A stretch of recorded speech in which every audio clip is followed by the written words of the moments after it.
In this video, I'll be showing you how to make this Celtic Knot Paper Snowflake.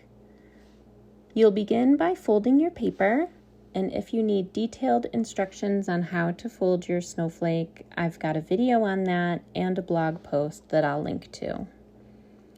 Once you have your paper folded, you're going to transfer on the pattern.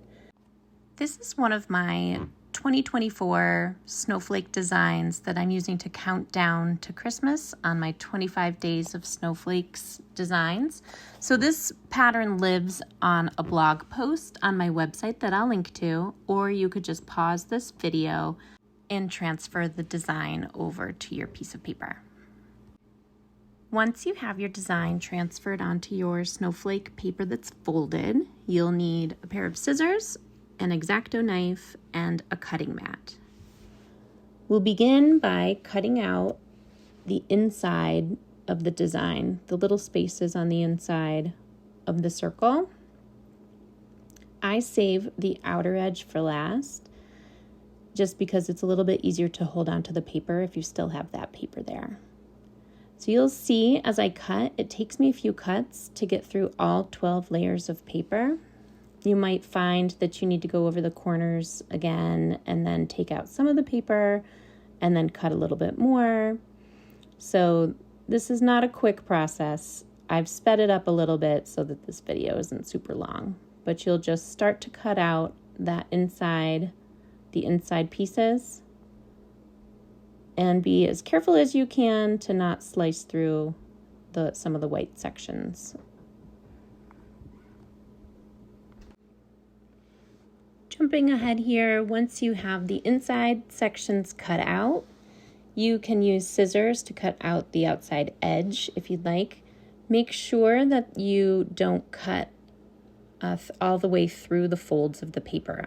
There's one corner that needs to stay on the fold of the paper, and if you snip that off, then your Celtic knots will come apart. So just make sure that they sort of stay together there. Then you can unfold your snowflake. What I tend to do is either flatten it in a book overnight, or you can use an iron on its lowest setting to iron it flat.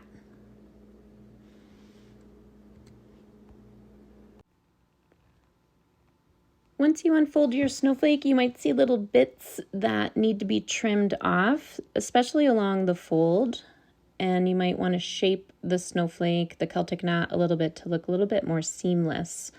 So I just use my X-acto knife and sort of take off any little bits that look like they're out of place or like they shouldn't be there, just to clean up the snowflake a little bit. At this point, you can decide whether you want to just put the snowflake exactly as it is onto some sort of a background, or you could tape it in a window. Or if you'd like to add the shading of the Celtic knot, you can do that with a pencil. So I'll do that now. The shading of the Celtic knot is kind of like a puzzle, and I've found that I sometimes make mistakes and I have to go back and erase. But basically, the lines go over one, under the next. So you'll add shading to make it look like that Celtic knot line goes over one part of the design and then weaves under the other part of the design. Then it goes over, under, under. And keep going until you've shaded the entire snowflake. When you're done, you'll just find some sort of a beautiful background paper to put your snowflake on. This is a green watercolor that I made that I think looks really nice with it, and you can put it in a frame. Sometimes I don't use glue at all, or sometimes I put just a tiny bit of glue stick behind the snowflake to keep it in place so that it doesn't slide down in the frame. I hope you've enjoyed making this Celtic Knot Paper Snowflake with me. And if you like this video, please subscribe to this channel, and you can check out this pattern and more on my website, papersnowflakeart.com.